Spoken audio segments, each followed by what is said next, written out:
It's my pleasure today to be joined by James Lamborn, who is running for State House of Representatives, District 28, Seat A. So, without any further ado, James, thanks for joining me. How did you get here? What's your journey from wherever you started to running for office? Yes, sir. Yes, sir. Well, I guess you could say it started in 2001. I turned 18 3 months before 9/11. Within about 6 months, half of my best friends were shipped off to war, and I became a Republican overnight. Um, I lived in Seattle from 2002 to 2022.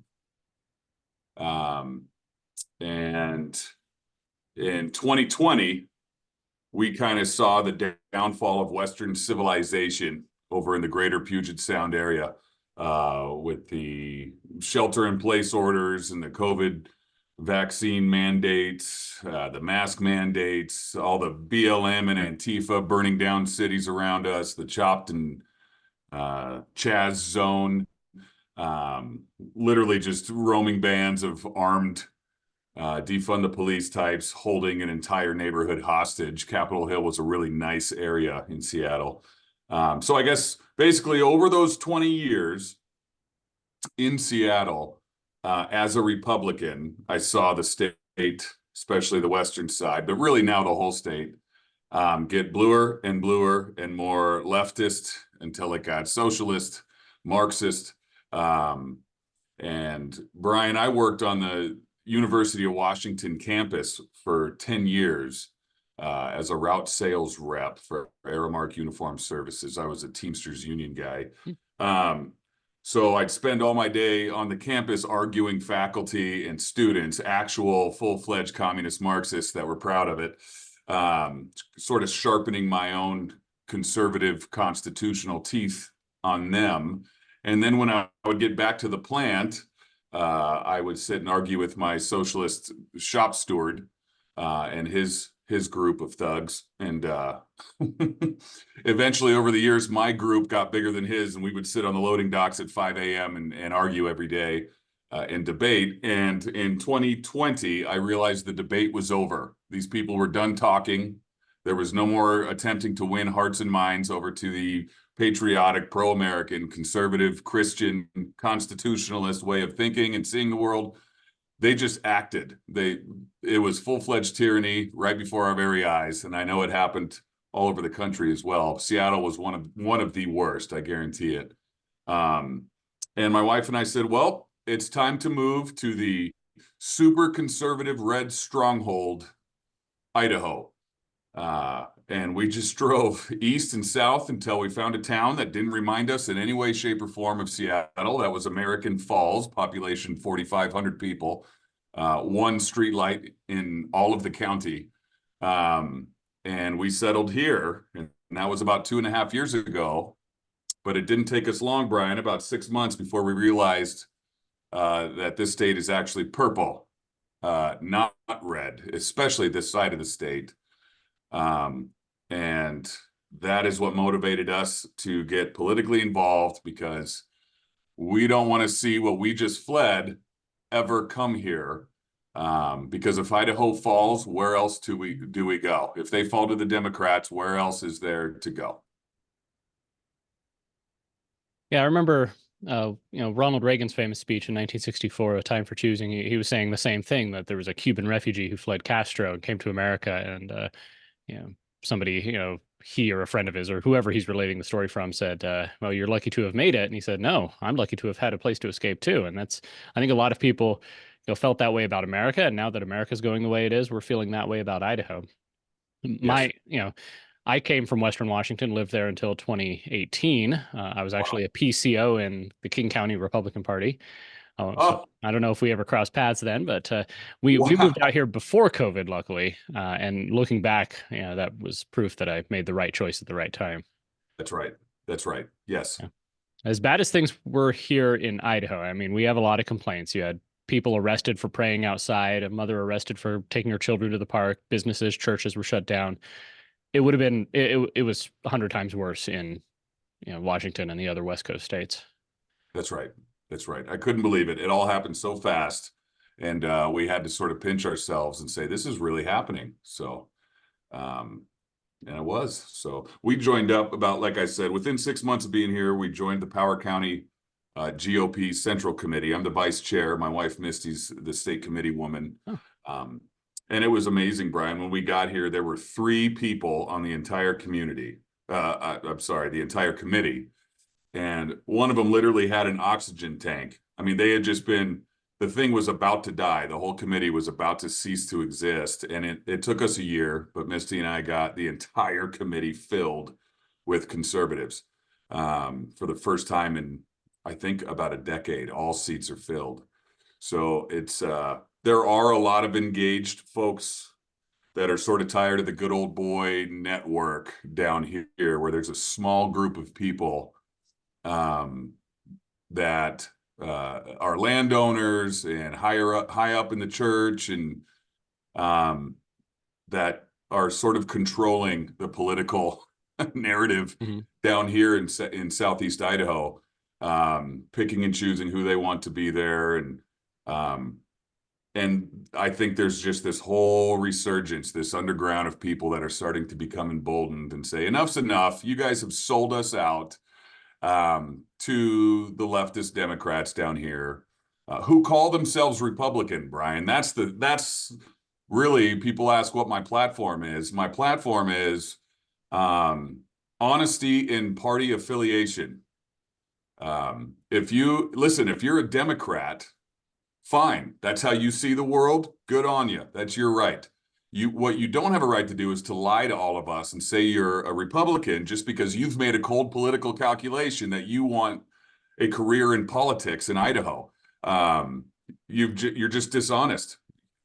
The word Republican, I mean, it's a club that's been around for 170 years. We have philosophy and principle. The platform is very clear. It's not just some ethereal, subjective term that you get to make up while you vote left-wing Democrat all the time and call yourself a Republican.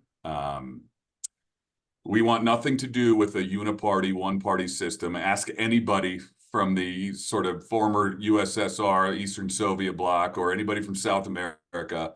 When you have one party, because both parties just obsessed with compromise and reaching across the aisle and getting along, and it becomes one party, the people are the ones that suffer. That's all. That's when tyranny really sets in. It is the constant flux of fighting and debating between the two parties that keeps us free. And so if you're a Democrat, stop calling yourself a Republican. You don't have the right to do that. That's one of the things I've been asking people during these interviews is, what do we do about this divide in the Republican Party? There's I think there is a window of legitimate disagreement within it, and then of course there are the ones who they really have Democrat views, but they register as Republicans because that's the only way to win. Yes. We got to figure out where that line is, and then how to adjudicate the rest of the disagreements. I think, disagreement over the role of government is one of the big ones, and I'm seeing that almost in a regional way. Folks from North Idaho are they're super traditionally conservative, small government, limited government, keep government out of business, and that doesn't mean just mean no regulation, but no subsidies and no assistance. Cut back on welfare and all that. The purpose of government is to protect life, liberty, and property. But then out in eastern Idaho, a lot of the elected representatives, they see a role for government in the community, in business, in agriculture, in things like that to be involved. So where do we draw that line, and how do we how do we move forward? Well, it's a fantastic question, one that I've thought a lot about in the 5 months we've been campaigning. And I think first you have to go back to the beginning. It's, if you're doing a math equation and you find yourself halfway through having made a mistake, you're going to get the sum incorrect. So you got to go right back to the beginning of the equation and start over again. And that's kind of the way I see it. What is a Republican? That's the beginning. Let's identify what a Republican is. And to me, a traditional, authentic Republican is made of three separate but equal sort of philosophies. One is constitutionalism. It's a reverence. It's a high regard for our Constitution, period, end of story, as it was written, under the assumption that these men who wrote it were just as smart, if not far smarter, than we are today. Far more principled, and far more knowledgeable than we are today. So we need to revere the Constitution. The second one is conservatism. That is a culture that is built around reverence of the Constitution. It's tradition, it's family, it's like you said, limited government fiscal responsibility. It's really self-reliance, and sort of an understanding that the best way we can help our neighbors and society at large is by taking care of our own first. It's no different than the airplane. When the little bags come out, they don't tell you, well, listen, put it on everybody first, then save yourself. No, the only way you're going to be useful to anybody is if you are healthy. If you have saved yourself first, then you can go and help everybody else. Anyway, so you got constitutionalism, you got conservatism, and I believe Christianity. If you are not personally saved by the shed blood of Jesus Christ, fine. That's up to you. That's great. Not all of our founders were born again Christians, but they all, without exception, even Thomas Paine, had a reverence for Christian morality. They recognized that it had actually built all of Western civilization and kept us separate from the rest of the world, from all the tyranny. And without Christianity, without a reverence for it, a respect for its moral value, you can't have a free society. You cannot have a liberty-centered free society. You're only going to descend into tyranny. So those are the three things that make a traditional Republican. And guess what? A traditional Democrat.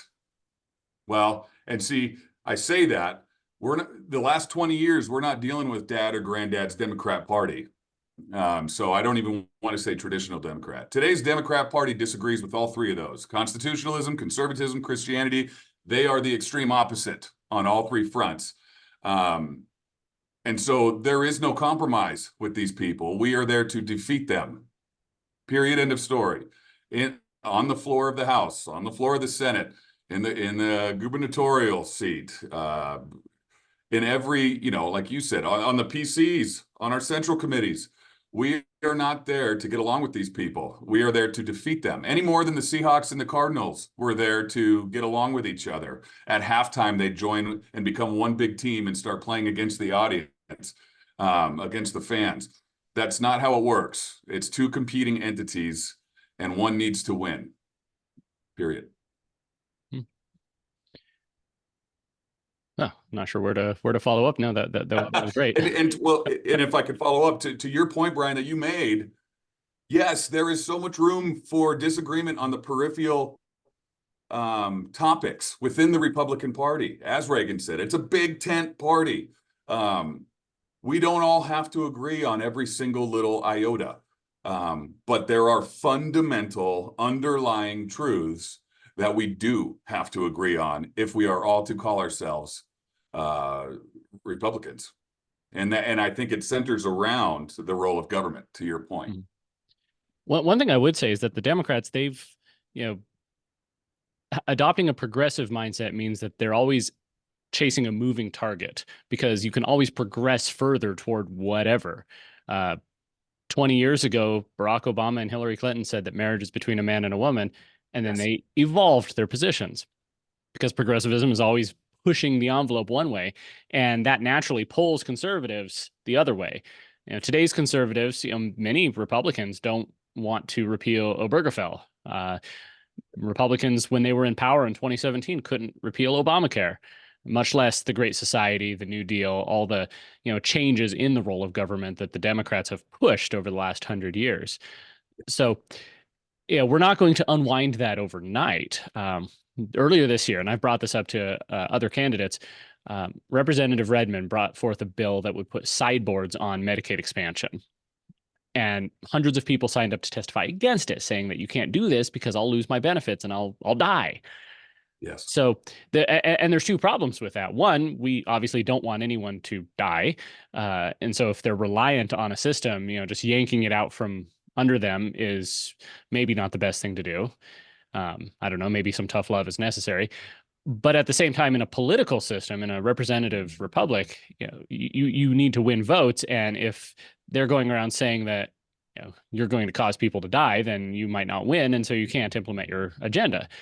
So how do we gradually move that back and move us back to a place where we as a people, we as the citizens, the voters, will support those constitutional, conservative Christian principles? Right. Yeah, there it is, right there. That's the question. How do you convince people that it is for their own best interest and their families, their children's, their grandchildren, their whole society, that they reduce their dependency upon the government?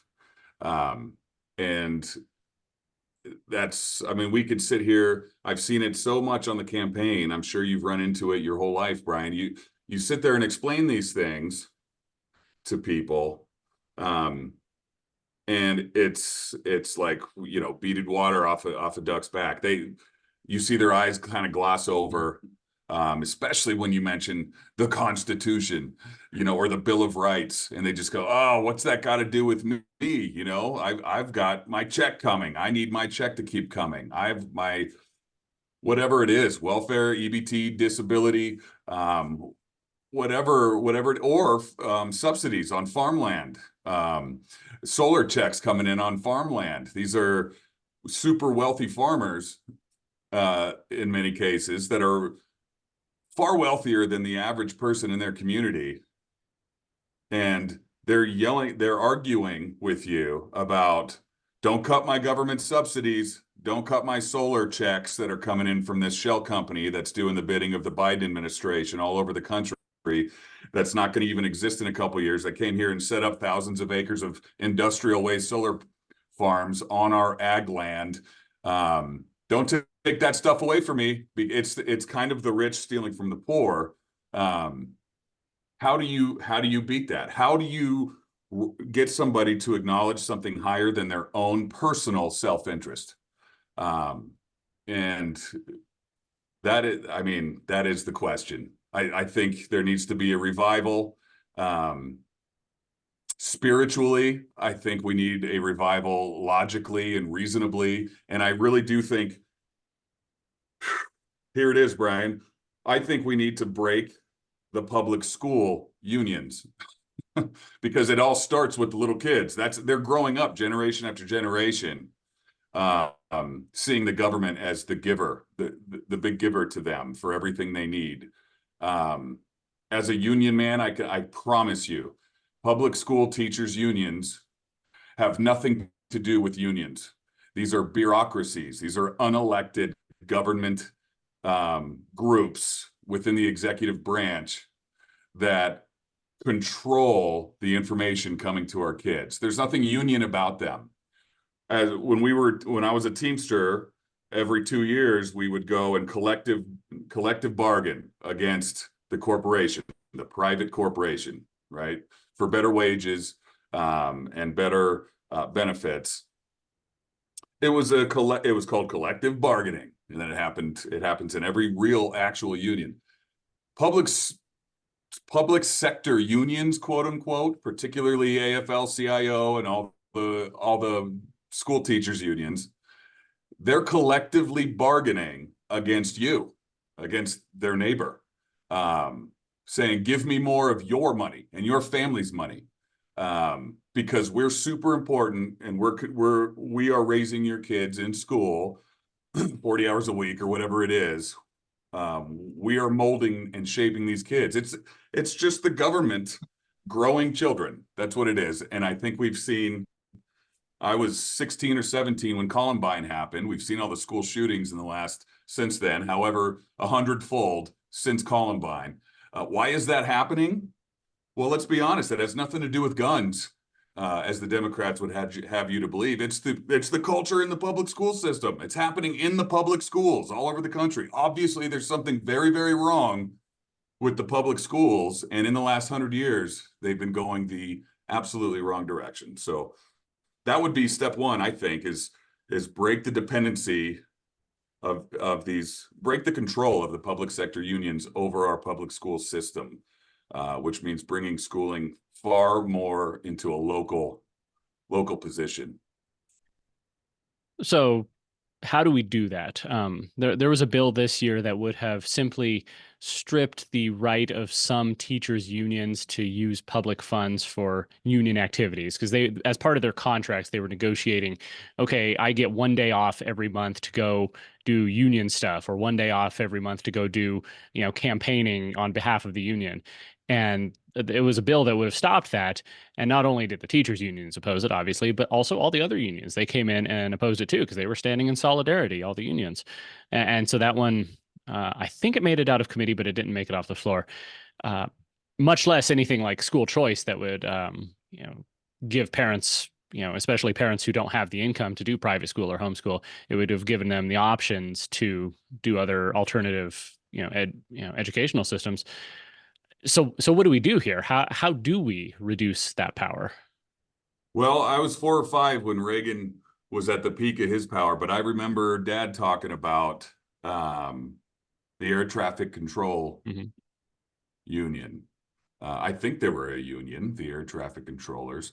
And he just went in there and fired all of them. You're a public sector union. You're part of the executive branch, technically, of which the president, or in our case, in Idaho's case, the governor is the head of. Let's fire these people. Get them out of here. They do not have ultimate authority. Public sector unions do not have ultimate authority. They must answer to us. And they would completely disagree with that, because they've grown up generation after generation into thinking that somehow they're untouchable. And it's because politicians just haven't succeeded, I guess, in getting rid of them. I don't know all the ins and outs of what it would take to break their control over our lives, over our money, over our kids. We know what they're teaching. We know what their motivation is, and it is not to be excellent educators. It is not to raise our children with ethics and the ability to think for themselves. That's the big one right there. They stopped teaching you how to think decades ago. They teach you now what to think. It's that simple. It's like this giant government cult.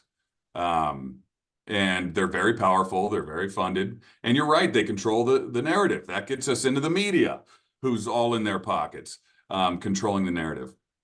So I'm not exactly sure what it looks like. How you said you were talking about trying to pass bills and they couldn't get anything through. Listen, we have to elect a far greater number of conservative, constitutionalist, liberty-loving Republicans. That's what we need to do. If we have the majority, big time, an overwhelming majority, then I think we could absolutely break these public sector bureaucracies. I don't even like calling them unions. So, Well, of course, as you mentioned, the media is on their side and they control the narrative. So, the narrative on that is going to be that James Lamborn wants to fire all the teachers. Uh, do you distinguish between the teachers themselves, the rank and file, and the unions? big time, big time. So that is one thing that regular private unions do have in common with the teachers unions. When I was, in the mid-aughts in Seattle working as a Teamster, at that time, 91% of all political donations given by the Teamsters Union, Mr. Hoffa the third, I believe at the time, was given to the Democrat Party. 91% of my union dues. 4 political campaigns went to the Democrats. 47% of all Teamsters were Republicans at that time. Hmm. So there is a huge difference between the administrative officials and the laymen, the working men. And well, in the case of public sector teachers unions, working men and women. My daughter is a teacher in Everett, Washington. And she's wanted to be a teacher since she was a kid. She loves teaching kids. She loves being around kids. She loves helping kids.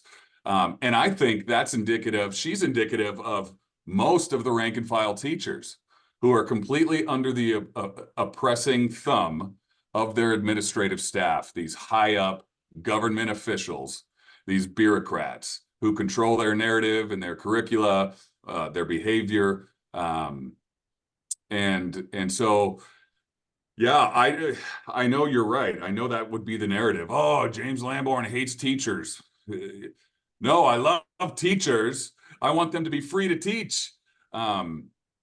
So let's break their administrative staff. Let's get these higher ups out of there who could not care less about the teachers or the children.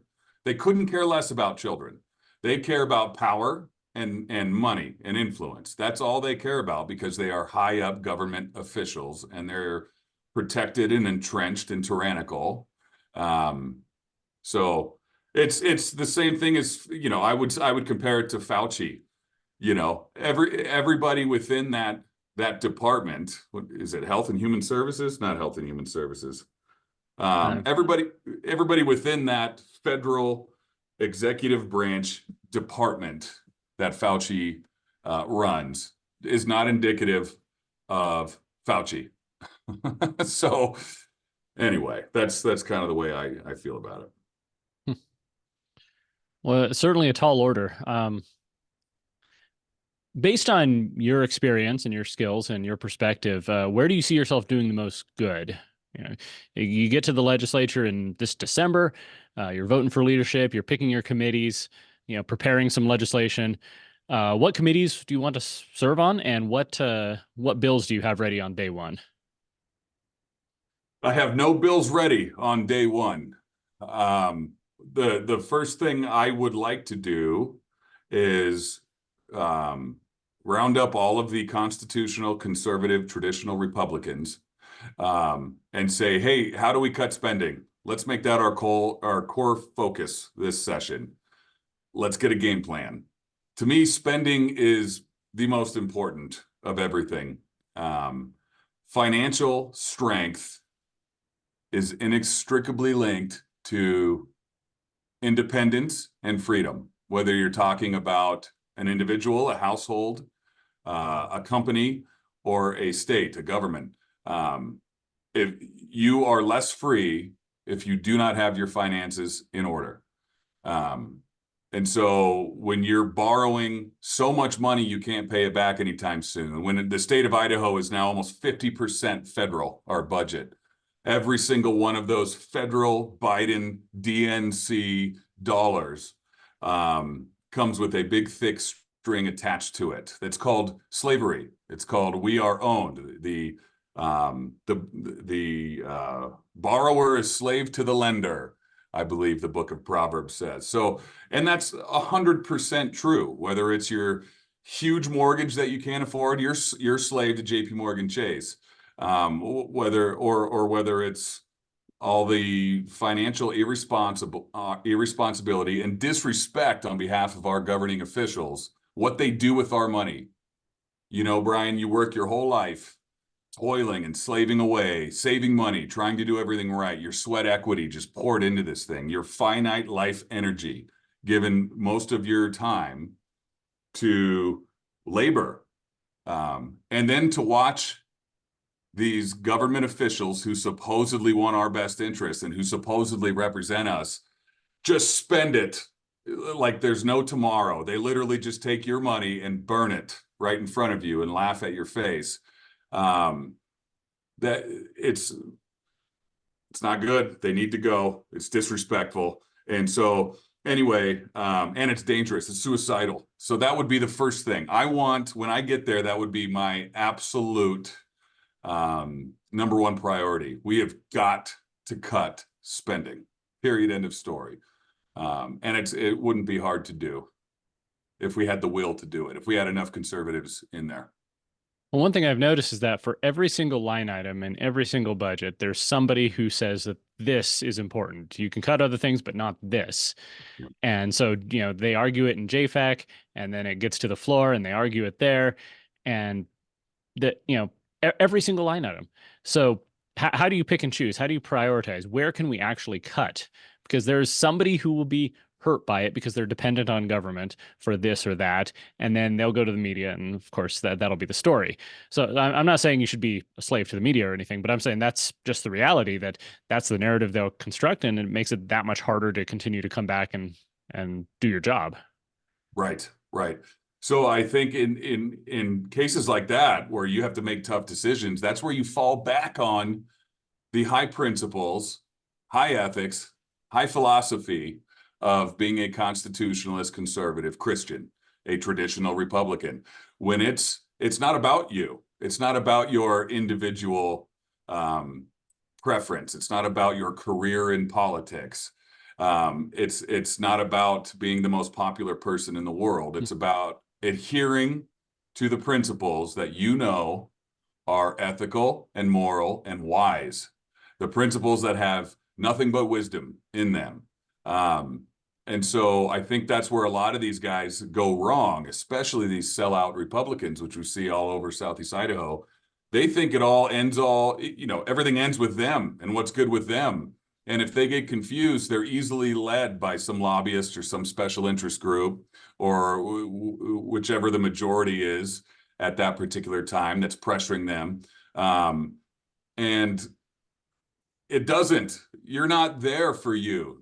You're there to adhere to higher principles that will work. And in fact, not only will work, Brian, but are absolutely essential to saving our state and saving our country. At some point, you have to rely on these principles. And so stop worrying about your career. Stop worrying about being super popular and getting invited to all the Boise cocktail parties and having favorable press written about you. You're a public servant, period, end of story. I wouldn't mind if nobody knew my name. I am just human being number 97431 who's going into the representative house to try to correct this ship, to try to do a little bit of good while I'm here. And I mean real good. And that's, for the constituents in District 28 and for the whole state of Idaho and for the whole United States. These are universal principles: constitutionalism, conservatism, Christianity. You're there to answer to those principles. You're not there to answer to special interest groups and lobbyists. There's no carrot that should be able to be dangled in front of you. Let's put it that way. Well, not having anyone know your name might be good as far as once you're in office. You do need about 4,000 or 5,000 people to know your name. That's right, on May about 5,000. 21st. Right. Yep. So you do have a three-way race. You've got the incumbent who's been there one term, and he didn't win by much, by about 400 votes 2 years ago. And then you have you, and then you have someone else who's come in on the scene. How do you stand? How do you make your case against both of them? How do you tell the voters that of the two challengers, you're the one to vote for, and that also that you should replace the incumbent? I guess I'm asking how do you stand apart? Well, I'm the only Republican in this three-way Republican race, Brian. So the incumbent just finished up his freshman term. This guy is a big city, Pocatello, entrenched good old boy Democrat. He sits on the Pocatello City Council and votes for things like porn in the libraries, and votes for things like being able to take somebody else's underage daughter across state lines without parents' consent for an abortion. This girl's 16, and Rick Cheatham thinks you should be able to just kidnap her and take her across state lines for an abortion. There he votes. He votes on the Democrat City Council. All things transgenderism, all things um, woke, liberal, Democrat. He answers to the ISU kids and the big teachers unions in Pocatello. He is, by all means, a Democrat. All it takes is one look at his voting record, about 5 minutes, and you go, oh, I lived in Seattle for 20 years. I know what a Democrat looks like, smells like, sounds like. This is a Democrat. And so how is he equally representing all the woke 20-year-old transgender ISU kids and their radical socialist teachers unions, while at the same time representing all of the ag and rural traditional homeschool families out in Franklin County, or private school, or even public school, but local communities out in Franklin County and in Power County who have nothing in common with Pocatello culture or Pocatello politics. The outlying cities of Bannock County, cities like Downey, these people have nothing in common. They have nothing to do with Pocatello. So while Rick Cheatham is supposedly representing us, Republicans, he's actually on the city council in Pocatello representing Democrats and voting that way in the House so that he can gain favor with the Democrats in Pocatello. He's completely betrayed all of us. He's got to go. The guy has no higher principle whatsoever, no higher philosophy, no higher ethics than self-service. There's nothing past Rick Cheatham. There's nothing higher than Rick Cheatham's ability to feed his own wallet, his own ego, and his own mouth. That's the highest principles that he answers to. He's a typical empty suit politician sellout, and he's a Democrat. He's got to go. And this other guy jumped in the 11th hour. What's this? Seville, Mike Seville. I've met this guy a couple times, and he's an actual Marxist, and he makes no bones about it. He's a real life Marxist. 2 years ago, he ran as an independent, Brian, and the prior 3 elections consecutive, he ran as a Democrat. And so why not with politicians like Mayor Blatt in Pocatello or Rick Cheatham in Pocatello and District 28? Why not just throw your hat in the Republican race when you're a diehard Marxist? If Republican means nothing anymore, then why not? Let's just see what happens. So anyway, I am the only authentic Republican in this race. So if you're an authentic Republican voter who's felt the huge vacuum of authentic Republican leadership and representation in District 28, then I'm the easiest decision you could possibly make. But just vote for an actual Republican to represent you and your values and your worldview. As you've been knocking on doors, going to events, meeting people in District 28, what's been the reaction? Are you seeing a lot of people who are like-minded? Yes. Yes. That's what gives me so much encouragement. And this is from day one, Brian. It's like, oh man, there is an underground of people that are fed up here. These are conservatives. These are constitutionalists. These are Christians who have been completely ignored and misrepresented by their politicians, by the good old boy network down here in Southeast Idaho. This relatively small group of people that just seem to control everything, but they're so dang beatable. It's pathetic. The more I meet these people, I'm like, oh, geez, all it takes is a well-run race and some courage to break this stronghold down here, this Democrat sellout or fake Republican stronghold down here, and people are hungry for it. So yes, absolutely, absolutely, and they deserve it. Like I said, they know, just like I said at the beginning with you, Brian. When Idaho goes, where else do we go? There's nowhere else to go. So and they know that, and they with the presidential election coming up this year, after everything that's happened in the last 4 years with the Biden administration and with this ultra tyrannical nightmare, anti-American, unconstitutional federal government, they see it and they know that no better time than right now is here to reinforce our conservative, liberty-centered principles. So, Trump being on the ballot is going to bring out a lot of diehard conservatives, but it's going to bring out the other side too. Looks like you don't have a Democrat in this race though, so this primary on May 21st is the election in your district. This is it. This is it. That's right. I have no official Democrats in this race, but I am running against two Democrats who call themselves Republicans, which is even more disrespect. Uh, uh, it's even more disrespectable than an authentic, honest Democrat. Like I said, Brian, I spent 20 years arguing socialist, communist, Marxists that were well read on a college campus, a major college campus, and they were honest, they were bold, they really thought they were right, and they would never, ever, ever call themselves a Republican. So guess what? I had more respect for them than I do either of these guys in this race who are just completely lying to themselves and everybody else about their party affiliation. Obviously, tying in with that, you talked about one of your opponents was a Democrat and then an independent, and now he's running as a Republican. Obviously, someone like that doesn't necessarily think that the name or the organization has any real principles. It's just putting on a different jersey. It's like getting traded from the Seahawks to the Cardinals. Well, suddenly you're just going to be gung ho for your new team and try and beat your old team. It's not like you're going to have any residual loyalty. Mhm. But um, and that debate, I think, is coming to the front with this ranked choice voting initiative, because it would essentially erase political parties. Instead of having partisan primaries where the parties choose their representatives for the general election, you have just a top four primary. Whoever's in there, you can just identify as whatever you want. I identify as Republican. I identify as Democrat. I identify as, the puppies and kittens party.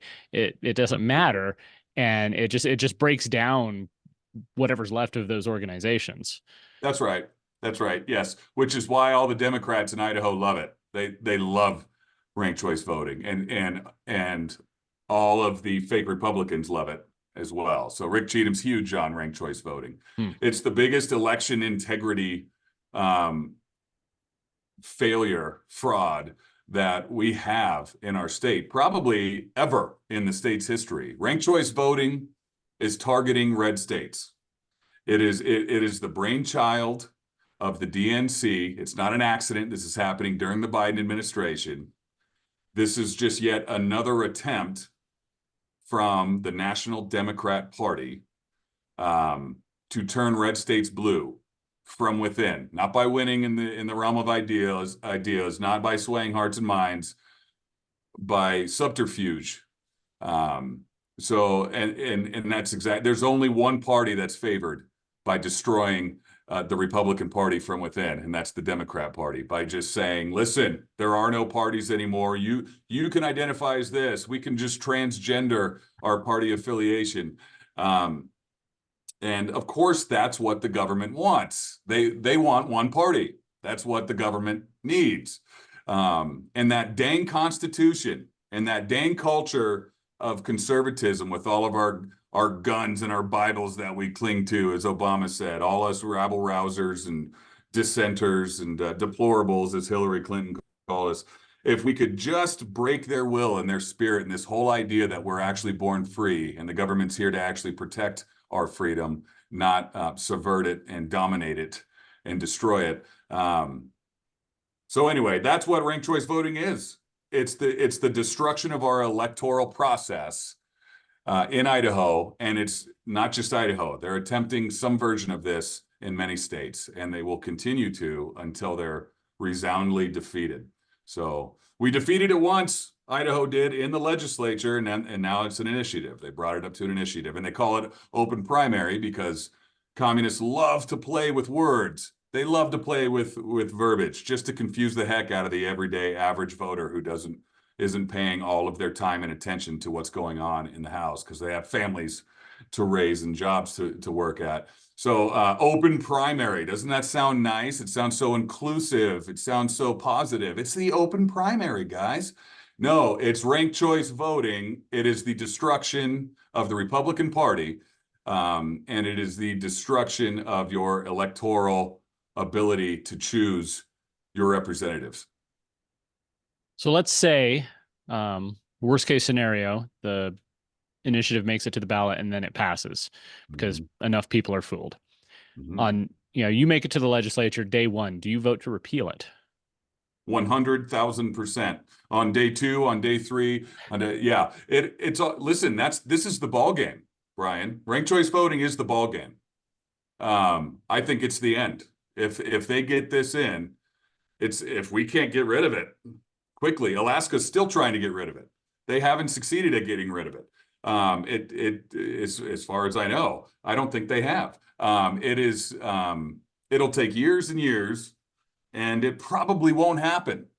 Once you lose that kind of freedom, the essential liberty of choosing your representatives, it's ball game. When do you get that back? When do you get that back? So if you can't fight it off and make sure that it's never built here, then how are you going to tear it down once it is built? So, yeah, I don't think you can possibly overstate just how important RCV is. We need to destroy it forever in Idaho. Well, I appreciate you taking the time out of your day to talk with me. It's been a great conversation. Is there anything important to you that we didn't cover? And besides that, just some closing thoughts. Sure. You mind if I plug my website? Go ahead. Good. Lambornforidaho.com is where you can learn a little bit more about me. We have a link on our Facebook and our X and our Instagram. It's all Lamborn for Idaho. We're updating our campaign multiple times daily. It's really exciting. We're gathering a ton of steam, a ton of support. And you can follow our campaign every day on our Facebook page. We're doing some really good things here, and we're going to win. I just truly believe we're going to win. There's enough want for our movement, conservative, Christian, constitutionalist movement, traditional Republican movement, to win here. And so I think that's it, Brian. I mean, we've covered a lot of ground here. Closing remarks, just, make sure you're engaged, vote on May 21st. And do your research. We've got so many good tools now that we didn't have in recent years. The Idaho Freedom Foundation is a humongous tool here in Idaho to actually monitor what your representatives are actually up to when they think you're not looking. So Idaho Freedom Foundation, the Institute for Legislative Analysis, the New American, the GOP has weekly and monthly letters that they send out, letting you know what's going on. This GOP is run effectively. It's the most effective GOP I've ever seen. Their platform is constitutional and solid, and their execution of party affairs is just superb. So that's what I would say. Engage yourself and vote on May 21st for your freedom. James Lamborn, candidate for State House of Representatives in District 28, Seat A. Thank you. Yes, sir. Thanks, Brian.